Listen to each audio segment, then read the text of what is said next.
The yellowed parchment lay hidden for 300 years in the depths of a private Cambridge library, sealed within an oak chest whose hinges no longer recalled the sound they once made. When it was finally discovered, amongst alchemical papers and manuscripts on biblical chronology, the document proved to be something that should never have existed in the official records of history.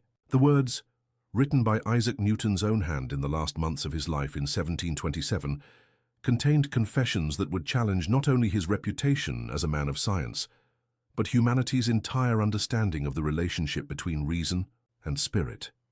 The discovery was accidental when a young researcher noticed inconsistencies in the internal dimensions of the chest compared to its external appearance. A secret compartment was revealed behind a false bottom, and there it was. A first-person account that Newton had dictated to an anonymous scribe, a trusted man whose name was never revealed, during the long winter nights when death already whispered his name in the halls of his Kensington residence. The manuscript began with a warning written by the physicist himself. Let these words remain sealed until humanity is ready to understand that science and spirit are two sides of the same eternal coin. What followed was a narrative that would forever transform the image of the man who discovered the laws of gravity and revolutionized mathematics. Newton had spent the last years of his life tormented by visions that began as dreams, but gradually became as vivid as the experiments he conducted in his youth. He described how in the first manifestations he felt the presence of his mother, Hannah, who had died decades earlier. It wasn't a visual apparition, but a sensation as real as the weight of a book in his hands. She came to him during the early mornings, when the silence allowed his mind to quiet down beyond the calculations and theorems that had dominated his existence. The first time this happened, Newton tried to rationalize the experience as a product of his tired mind.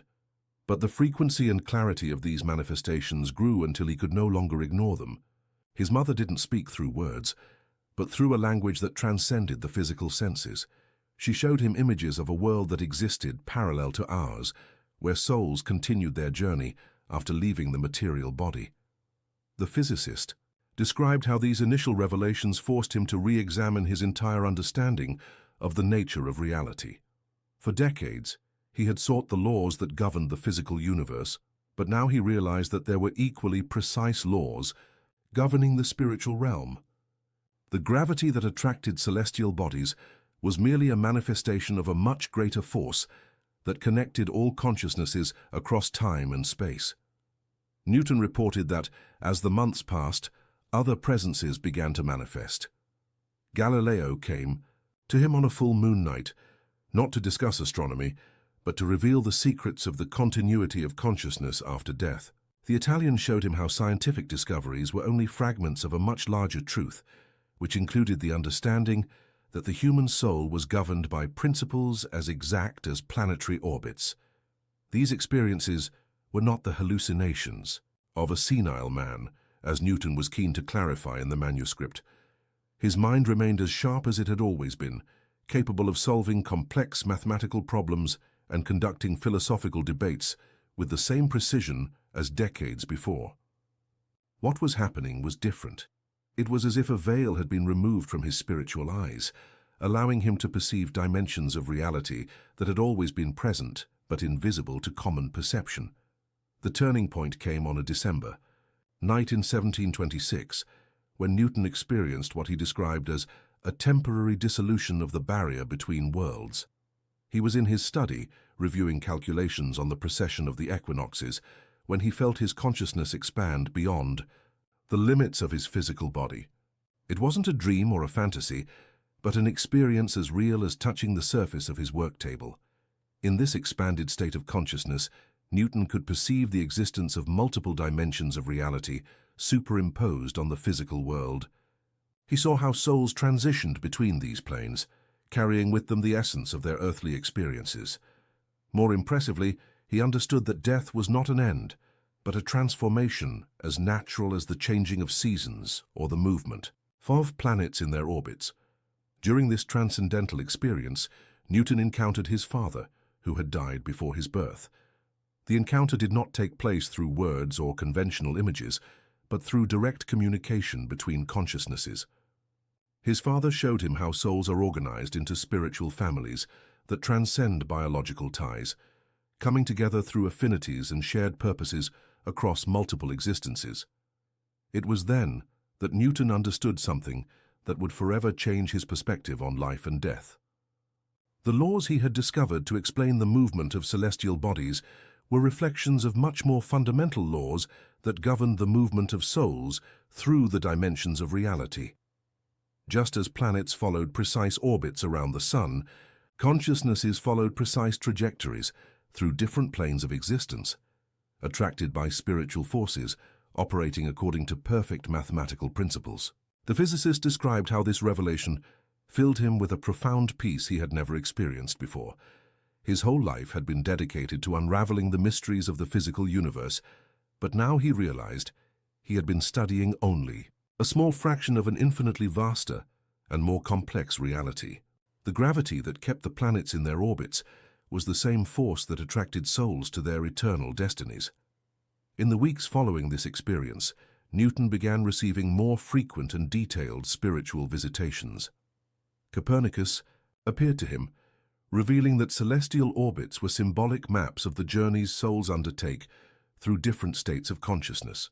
Kepler showed him how planetary harmonies reflected the harmonies between souls when they recognize each other across dimensions. These manifestations were neither random nor capricious. Newton perceived a perfect order governing when and how they occurred. It was as if the spiritual universe operated according to laws as precise as those he had discovered for the physical world. There were specific moments when the veil between worlds thinned, allowing consciousnesses to communicate across dimensions. The manuscript also revealed that Newton had begun experiencing premonitions about future events related to the evolution of human consciousness. He saw how humanity would gradually develop the capacity to perceive these spiritual dimensions consciously and deliberately. He envisioned how science and spirituality would eventually unify in a greater understanding, encompassing both the physical world and the invisible planes of reality. During one of these visions, Newton found himself in a place he described as an infinite library, where all the knowledge of the universe was available to those who had learned to navigate the spiritual dimensions. There he understood that his scientific discoveries had been mere preparations for far greater understandings that would come after his transition from physical life. In this cosmic library, Newton encountered beings he identified as the true architects of universal laws. They were not gods in the traditional religious sense, but consciousnesses that had evolved beyond the need for material existence and now served as guardians of the laws governing both the physical world and the spiritual planes. These beings showed him that each scientific discovery he had made on Earth was a reflection of far deeper truths existing at the most fundamental levels of reality. The physicist described how this revelation filled him with profound humility. His entire life, he had believed he was discovering the laws of nature through his own genius, but now he realized he had been merely an instrument through which these truths manifested in the physical world. His mind had been prepared from birth to serve as a channel through which higher knowledge could flow to humanity. In the final pages of the manuscript, Newton recounted his most transformative experience. On a night when his physical health was particularly weak, he felt his consciousness completely separate from his body. This was not a near-death experience, but something far deeper, a conscious preview of what would happen when he finally left his physical form. During this experience, Newton traversed what he described as the corridors of eternity, spaces existing outside of conventional time and space.